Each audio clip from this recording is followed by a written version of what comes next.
Greetings.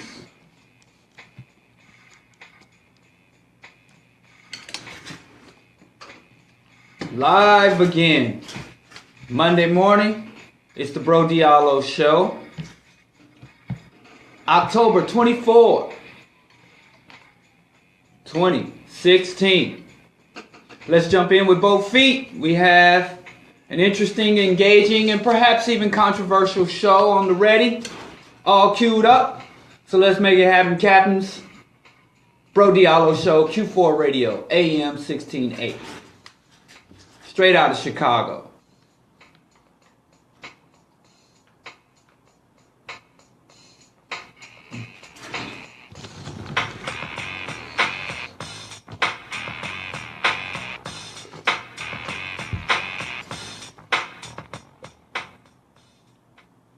Again, Diallo Show, straight out of Chicago, broadcasting, Genesis Art Studio.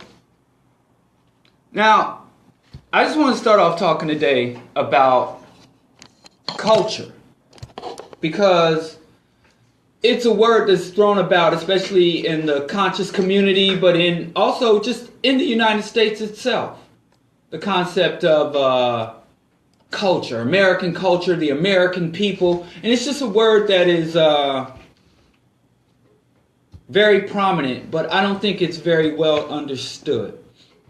But I want to talk about culture from the black cultural community, and the cultural community is a pretty wide umbrella, because the cultural communities are essentially black people in the United States who have a conscious, deliberate effort to reconnect with our heritage, our African roots, to reconnect with our African diet, African language, African mores and interactions.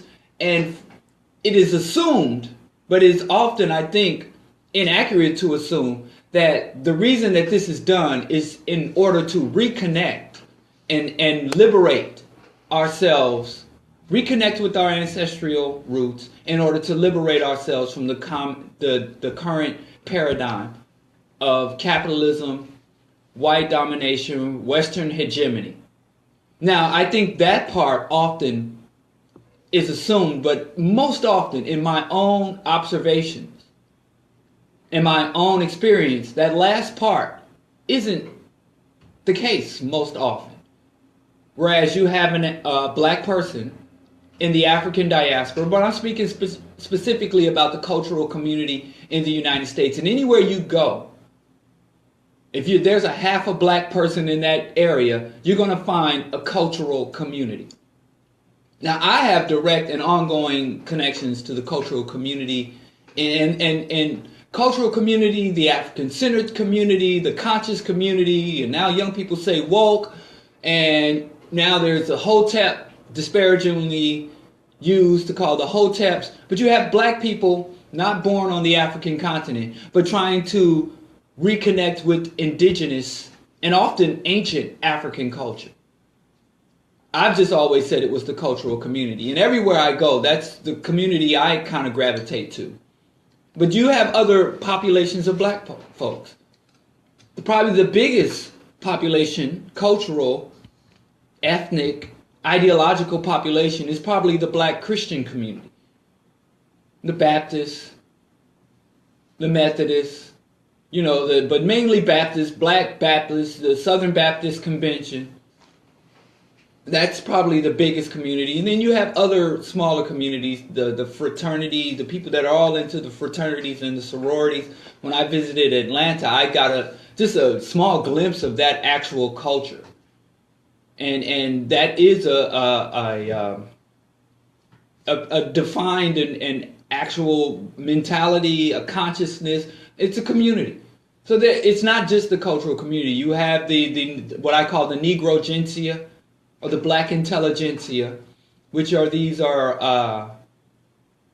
academics, black academics, but not the Afrocentric academics, but these are the mainstream black academics who have degrees, who have a level of status, who are professors, but they're not really culturally oriented. These are the individuals like Bill Cosby was probably one of, Dr. Bill Cosby, who was very well educated, very prominent, but his idea of achievement is fully submerging us with the dominant culture and achieving in the dominant culture and living according to the standards, the laws, the values of the dominant culture.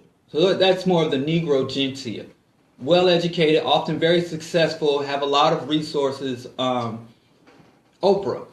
They even assert, I'm black positive. But black positive to them means basically black people achieving success according to how it's defined by the dominant culture.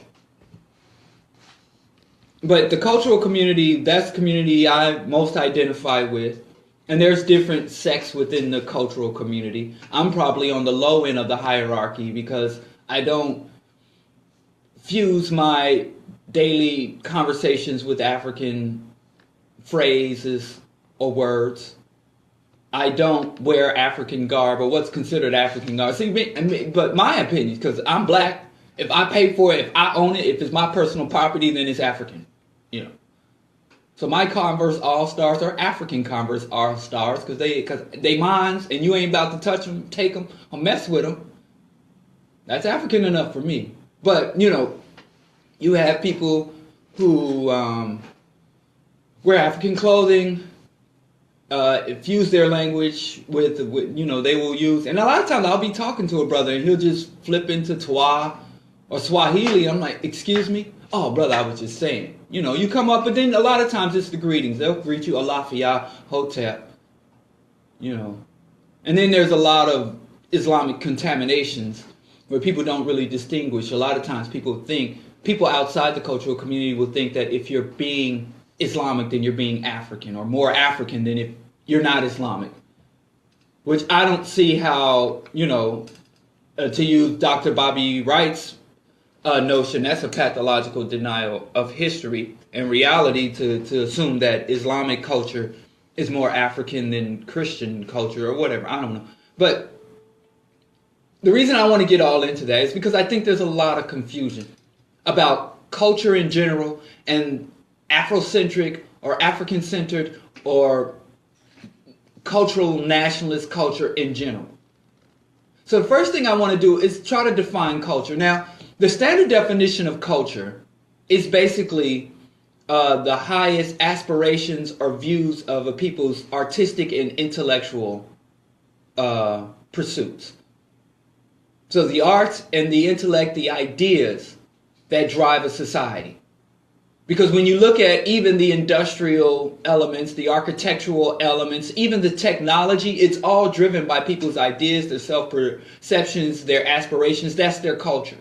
So culture is first and foremost within our minds, and people will say within our hearts, but that's all within our minds, our hearts, our spirits.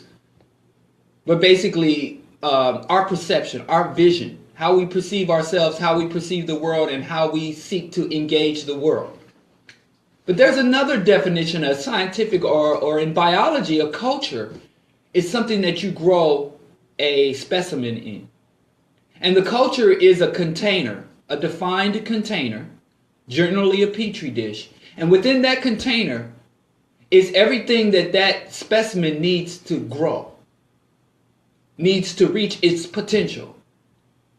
So the nutrients, and then there's some specimens require direct sunlight or ultraviolet light. Other specimens will die in that light, so you need to keep them in darkness. Some specimens require acidic environment. Other specimens require an alkaline environment. Some specimens need a warmer climate. Some specimens need a cooler climate. So a culture is the container and the environment needed to allow that specimen to reach its fullest potential. So if I was going to grow some E. coli bacteria, or if I wanted to cultivate some type of retrovirus in an artificial environment, or a petri dish, or within a culture, I would have to define what that particular specimen needed in order to grow and expand. And that's for the purpose of study and research. But I think when I think about human culture, it's the same thing. And before you can create a functional culture, you have to understand the specimen. So we as Africans, and a lot of times you'll find Africans in the cultural community will handpick an African culture, and they won't even take the entire culture. They'll pick specific elements of a specific culture. They just really think that they can go to the continent. And they don't even go to the continent. They go to the history of the continent. A lot of times you'll find Africans in modern United States trying to live out or integrate aspects from ancient cultures that aren't even active. I mean, the most common is probably Kemetic or Egyptian culture. Because you go to Egypt right now, it's under Islamic Arab occupation. The very people they paid to go to this land where the pyramids were not respected. You know, the people who robbed the tombs, the people who stripped because the Great Pyramids, they were covered in white marble. Just white, shiny, glistening marble. And they stripped that off of the pyramids to pave the roads, the Islamic occupiers, invaders. So what is the culture of Egypt? The society of Egypt now is not the society when you meet an African person wearing a pharaonic headdress, carrying a copper ankh. They're not living out contemporary Egyptian culture or the contemporary Egyptian society. They're living out ancient, of even pre-antiquity culture. So you will find that Africans don't even say, well, let me go and find out. I mean, I've literally seen Africans in the United States talking to African migrants from a particular area, running down to them how to be African, how to dress like an African, how to talk like an African. And which is understandable, because something you will find, absence. You ever heard absence makes the heart grow fonder? Well, absence also tends to provoke people to idealize. And here's an example. I grew up in an area where there weren't many fathers around. And the fathers who weren't around, as you talk, me, my best friends, we would all have these fanciful ideas about who our fathers were and what they did and why they weren't there. And we really built up our fathers. We had these fantasies, and we were able to enjoy these fantasies because there was nothing really real to base it on. So we would have fantasies about our fathers. And it is a stereotype that I haven't seen, being raised by a single mother, being raised in a community of single mothers, where the vast majority, I'd say out of hundreds of units in my housing project, maybe one or two had a male presence, that mothers tear down their fathers in the eyes of the sons. It's just you fathers who aren't there, it's not the mother. I think kids can, when you're not there, after a while, children kind of draw, but it is a non-confirmed stereotype that single mothers tear down and say your father ain't this, your father ain't that. Most of the mothers tend not to speak, tend to not want to do that because of how it makes them look. And most of them say, well, try to make excuses for the fathers. In my own direct experience, in my own, more than I'd like to imagine, observation. But the dudes in my neighborhood that did have a father in the house, or a stepfather, or persistent male presence, even if the parents were divorced, the father showed up on a daily basis, the father was putting resources in the house. They didn't have this idealized idea of their fathers. It was an ebb and flow. Sometimes they were fond, and sometimes they were pissed off at their dad, and he wasn't nothing. The only thing that can get you stole on, that means punched. In Missouri, we say somebody gonna steal on you, or you got stole on, is after dissing somebody's mother, is dissing somebody's absentee father. That's the only thing, the two main things, top two things. Number one, you can't talk about people's mamas. Number two, you can't talk about dudes' absentee fathers. You get stolen. So when you're absent from something, you tend to build it up in your head. You tend to fantasize about it. And so Africans have in the United States, and this is a two-way street because you meet a lot of Africans from the continent that have this crazy fantasies about how black folks are living in the United States. We're all Oprah Winfrey's and Michael Jordans over here. You know, we're all either pro athletes, gangster rappers, or Barack Obama. So they have a lot of crazy ideas. And then you have some other areas that think, you know, we're all gangsters and video hoes. Spend our time twerking and busting gangster raps and busting shots at each other. So there's misconceptions on both sides. So and so I know every time I say something about one population, then people are going to think, then I have this ultimate conclusion. If Africans in the United States have misconceptions, then that's Africans on the continent and have the correct perception. No. So just when I say something, that's what I'm saying. Don't run with that.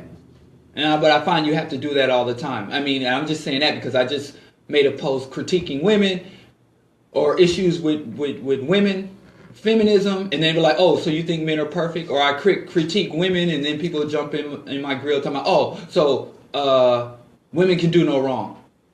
You know, and people just, I don't think discourse and dialogue is just, it's a dead and dying, I wouldn't say it's an art form, but it's dead and dying social practice. But back to my point. Africans have this idealized versions. And then when you find an African in the cultural community of the United States who has embraced a very isolated particular form of Egypt, because when you look at the Kemetic cats, they're not really, they only rocking with the hierarchy. They only roll with the pharaohs, you know, and the upper echelons of society, as if there were no laborers and scribes. But it's the same thing. You find people that roll with the Dogons. Not all Dogon people were priests and astrologists. Same thing in Ghana. Everybody, when we adopt those cultures, we idealize and we go for the peak. You know, for the people that rock with Senegal, the Afro-Islamic culture, or the Francophone nations, they're all shake hands to Jah. You know, as if they can't, you know, emulate the agriculturalist, the Masons. And there's other aspects. So they idealize the culture, but instead of using that culture as an environment, as the petri dish to grow, they use it to create divisions. So the black folks who, you know, don't wear African garb, don't study or speak a specific African, it's like I'm more, as Wise Intelligent in songs said, one of his lines was, you learn a few truths, you read a few books, and then you talk about who you blacker than.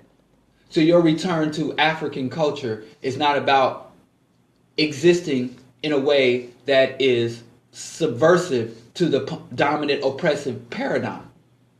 You use what you know about African culture to set yourself for disunity, disruption, and create another artificial hierarchy amongst the oppressed.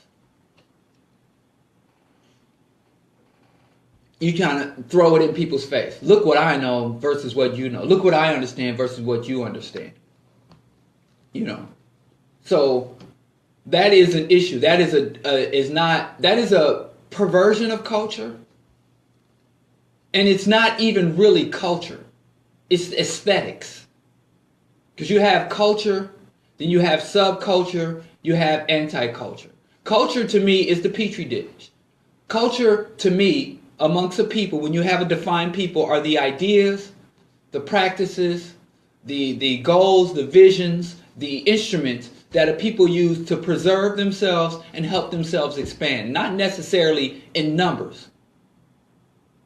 Not necessarily but that is a component of it, but to help themselves expand in their understanding, their status, their hold on the necessary resources needed to live a dignified life. And then also there's a protection component.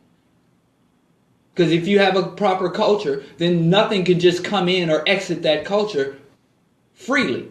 You can control and regulate.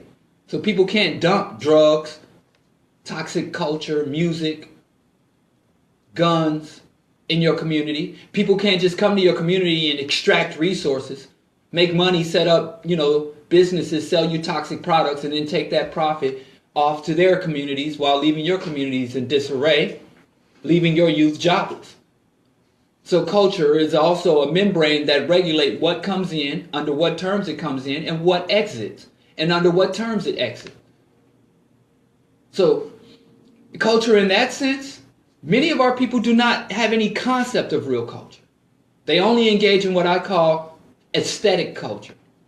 And aesthetic culture means when you have all the trappings of culture. You know, and let's say you have a patriarchal culture where the man brings home the bacon, the tempeh, vegan, organic, non-GMO bacon. And the man is the leader of the household. First of all, that's not really our culture, but let's run with that.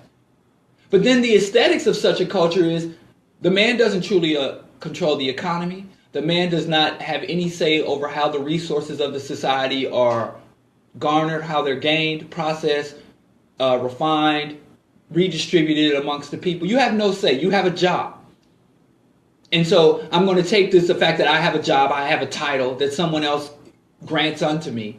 And that's an aesthetic. That's the image. That's the false impression of the authoritative patriarch. You're not a real patriarch, which is no shame as long as you're saying, listen, this was something that was systematically stolen or denied me, and here's my plan for getting it back. But no, you like to exist in this realm of fantasy. Pretending to be the man is easier, and I'm content with pretending, having this aesthetic, this covering of manhood, as opposed to securing and making the sacrifices, the personal and collective sacrifice to secure legitimate manhood. So I get kind of weary because I got real deep with it at one time in my 20s after I fully purged all the black puritanical and Western Judeo-Christian indoctrination from my youth. I was well into my 20s before I got over that. I said, I'm going to become all the way African. But my goal for becoming, the whole point of being African is to be in direct and ongoing opposition to all things Eurocentric. Since Eurocentric colonized, enslaved, committed genocide, currently occupies, rapes, and exploits African culture.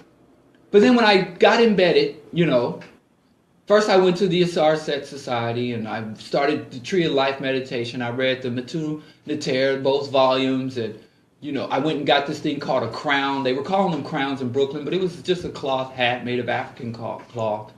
I stepped my daishiki game up and I started going to the various rituals, drum circles, and I was like, yes. But then I just kind of found myself on this hamster wheel of African cosplay, where I would walk into a space and people would look me up and down to see, you got the pants, you got the shirt, but look at your shoes ain't all the way together. And sometimes I would go out to do work with cats and they'd be like, well, you need to go put on your crown. And I'm saying, besides inflating our egos, besides making us look different than all the other black folks walking up and down Eastern Parkway, what the heck is this doing? What are we doing? I'm like, has one Western pernicious agenda against the black community been averted? Has one resource that we were denied, has it been secured? Well, we got all of these black folks being African, dressing African, using African dialect and learning African languages. And I'm like, and how is any of this a threat to any of our enemies? The people exploiting us, the system that's oppressing us. And they would almost just tell me sometimes, well, you got pride in your heart. Can't eat that. Can't even exchange that for some seeds to grow food to eat. And pride is not an inherently good thing. You have people that take pride in a lot of obscene things, a lot of dysfunctional. Pride isn't inherently good. And as Karl Marx said, shame is a revolutionary sentiment. A lot of times people take in pride when they should be fully ashamed of themselves.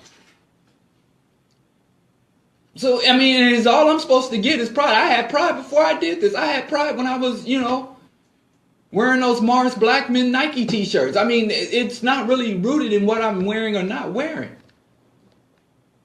So I eventually was thinking, well, I want something more functional and practical. And I determined, well, I don't have to dress African. I don't have to even, quote unquote, speak African.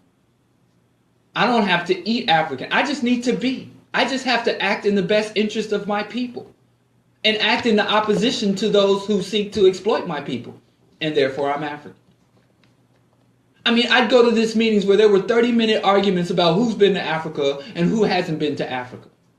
And I'm like, I saw you getting off the same subway train as this dude. The dude that went to Ghana and walked through Almina Castle. Dude who ain't been to Ghana. Both of y'all under the same conditions once you land back here. Doing the same stuff. So, I mean, I get it. Go to Ghana. Repatriate to Africa. All of that. But I think we have this real absurd notion that by acting African, by dressing African, somehow it will change. Because guess what? There was a time when every African on the planet spoke an African language, wore strictly African garb, and only engaged, ate African diet. And guess what? Those were the people who were invaded by Arab hordes, Indo-European, Indo-Asian, and Europeans, and overthrown. So African culture alone will not protect you. And here's why. Culture is a living thing. It's organic. It expands, it contracts. It sometimes it balloons up. Sometimes it folds in on itself. And the more rigid your culture, so if your culture is too rigid, it's going to shatter. It's going to break. But if your culture is too porous, too permeable, it will be diluted into oblivion. So culture has to have a balance. You have to have some level of very distinguished elements to it. But you got to be open in other levels. And you got black people right now trying to resurrect and live out ancient, and not just ancient, and they are grand. Believe you me. I've read the books. And not just the books by, Dr. Ben, but, Albert Churchward, Gerald Matsey, Signs and Symbols of Primordial Man, Pygmy Catable. I know how magnificent our pre-European history was. But guess what? Those are cultures that developed in a particular type of climate. Not just, that doesn't exist anymore, in fact. The ecological climate, the political climate, the martial climate. The climate is different now. And so you got people, we're held in place by oppression. We're stagnant because we are an oppressed population. And you have people that says the best way to repair us is to go backwards. I think we need to study African culture, contemporary and the cultures of the antiquity, but not for the purposes of recreating those cultures, or not even for the purpose of perpetuating those cultures into the future, pushing them into the future as they exist. We need to study our culture with a keen critical eye to see what elements best served us, what elements made us vulnerable, what elements are appropriate to move into forward with, what elements are appropriate to honor but leave where they stand. Not abandon, always remember, but this is not applicable to today. And it could be something as simple as, if you're on the L train in mid-January, you should not be dressed as though you're a Maasai on the savannah in a subtropical climate. Just wear the clothing that's appropriate for the climate that you're in. And yeah, you can if you could, get you some boots. And if you've got the loot for all that mud cloth and kente cloth and layer it up so that you're warm, yeah, but be practical. Because otherwise you just look like a clown. And that's the aesthetic part of it. But there's other elements of it. You really have African people think that you can live in the small-scale village lifestyle in a modern, large-scale metropolitan area. There's other traditions, such as tribe. It's obsolete. And I'm not saying reject your tribe. Because there's a difference between being a member of a tribe and being tribalist. When your tribe is the be-all, end-all, you don't rock with people that's from your tribe. You know, when you have to assemble a group of people to do a specific task, and instead of getting the best people from the job, you just line up and fill up the positions with people from your tribe, from your frat, from your gang. And so instead of having the most competent African people for the job, and this nepotism is a epidemic. It's disruptive, not just in the hood. It's disruptive on the continent. You have it on a national scale, where particularly the elections are such high stakes because they throw everybody out and bring in all the people from their tribe, and regardless of their ability to do the job. So on a personal level, on a collective level, culture can be a hindrance when it becomes aesthetic culture, or what I call anti-culture. And anti-culture is when you engage in a cultural practices that has the opposite effect of what culture is supposed to do. Remember, culture informs you. It helps you to grow to your own personal and collective potential. It provides a layer of protection. It is a regulatory apparatus that controls what comes in and what goes out. So when you engage in a cultural practice that allows for the opposite of all that, that leaves you open and vulnerable, that has no regulatory elements, that do not help you grow to your greatest and best potential, that's called anti-culture. So corporate hip-hop or hip-hop music, that's anti-culture. They say, oh, this is black culture. Just because it's black don't mean it's healthy for black people. But you can't say it's not black culture, it's anti-culture. A lot of the culture elements that have been contaminated by Western ideology, Western philosophy, that have been disrupted by Western ideology, that's anti-culture. So just because you say, well, it's black people doing it, therefore it's ours, it's culture. A lot of stuff that's within our culture, within our community, if not purge, we need to properly regulate, properly analyze. We need to stop strictly engaging culture for our own ego, for our pride. Our culture needs to be properly and critically assessed, refined, and then restructured so that it best serves us. We are Africans of the African diaspora.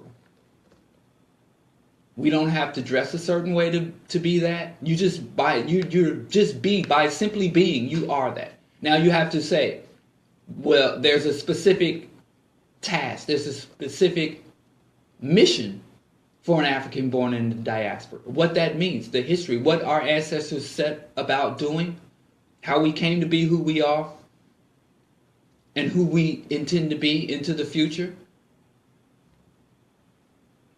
As the Fanon said, every generation has to pretty much define its purpose, its destiny, and then either abandon it or live up to it.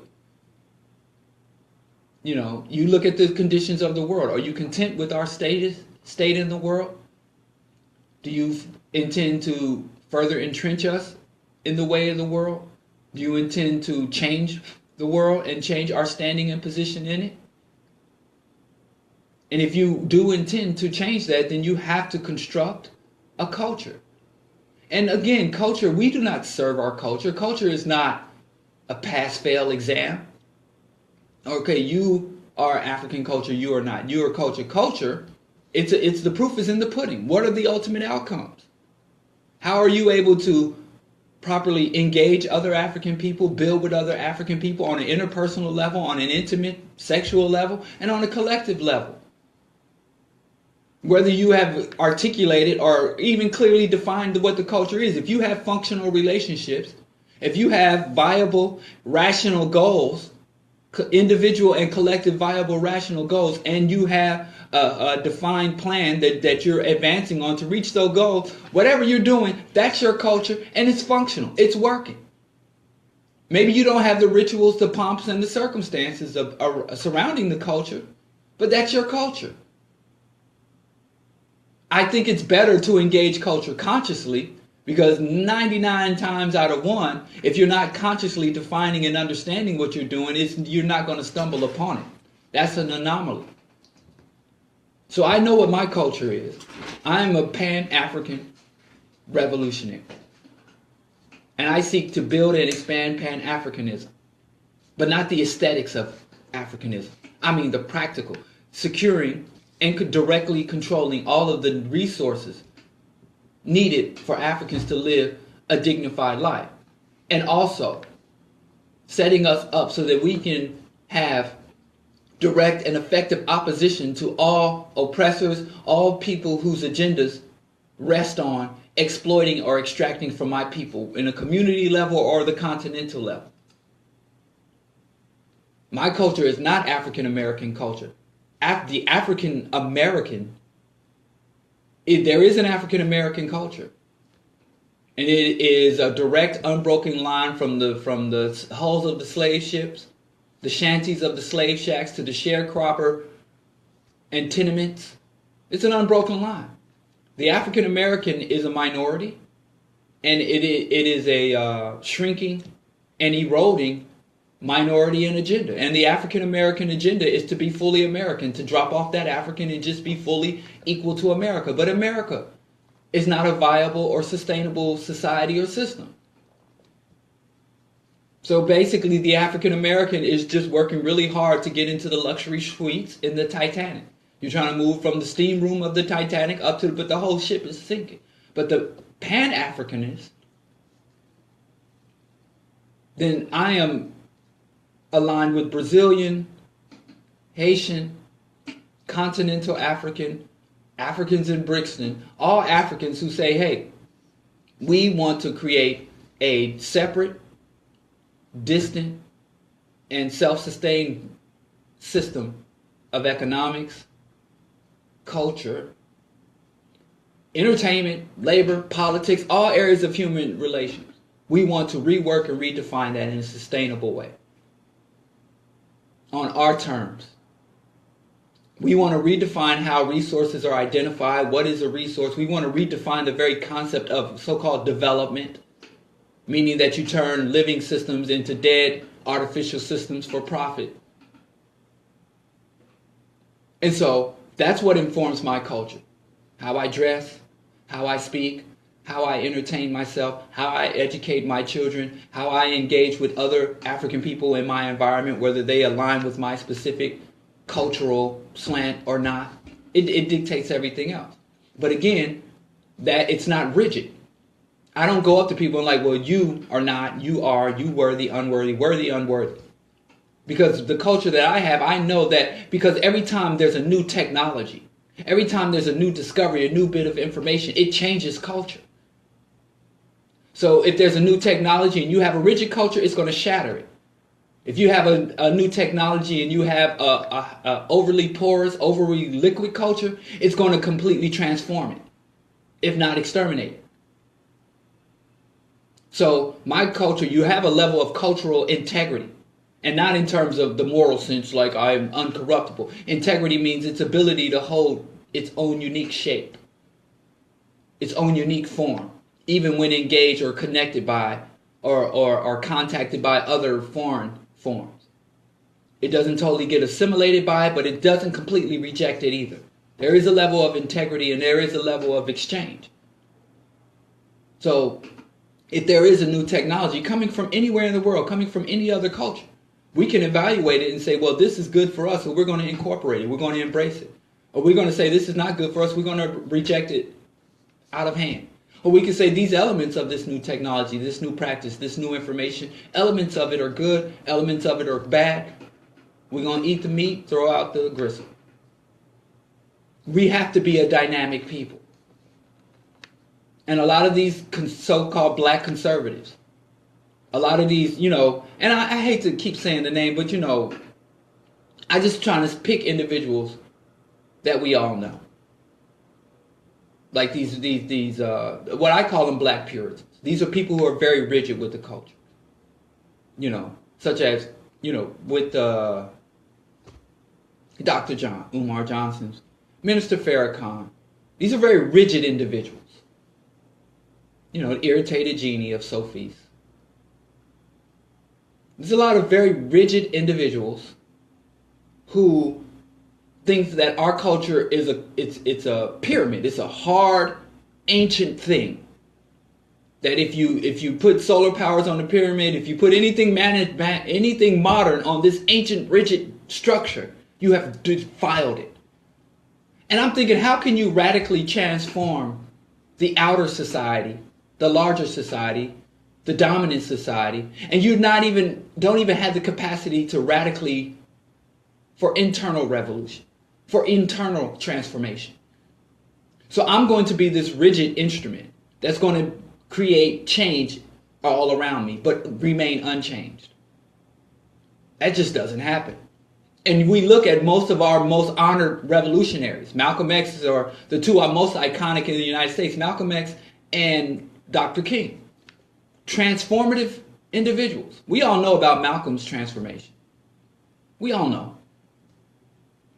From drugged out pimp, thug, to, global African statesman, the Organization of African Unity. He went from street thug, and I hate to oversimplify Malcolm's history because it's much more complex and dynamic, but to being basically a puritanical black nationalist in the Nation of Islam, a cultist, to continue to study history, politics, organization, revolution, Pan-Africanism. As I stated before, Dr. John Henry Clark was his direct tutor. So he went from an individualistic predator to a Pan-African statesman who has inspired and motivated people across the globe. We know about his transformation, but we tend not to understand as well.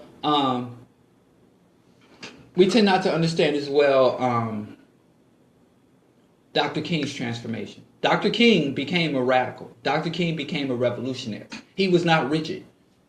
If you listen to the Massey lectures, he gave a series of lectures in Canada called the Massey lectures, highly suppressed. What I share every day on his birthday, on King Day, why I opposed the war in Vietnam. He realized the error of his ways, but the problem with Dr. King is the system decided it would adopt him as a model. And so they have greatly distorted King's legacy, King's development, and King's teachings. That's why you even have white nationalists, open, blatant white racists. They love to distort Martin Luther King. And by the time the nation that is still racist, still capitalist, still oppressive, still warmongering, violating every element of what King lived for and stood for, but they have a King monument and a King holiday. That means they think that they have fully captured and now they own King's legacy. So I'm going to take a little break. I have some other things I want to go into after the break. Thank you for being with me. So let's you're listening to Q4 Radio, q4.org is the website. You can also listen at AM 1160. This is Brother Diallo Show, straight out of Chicago.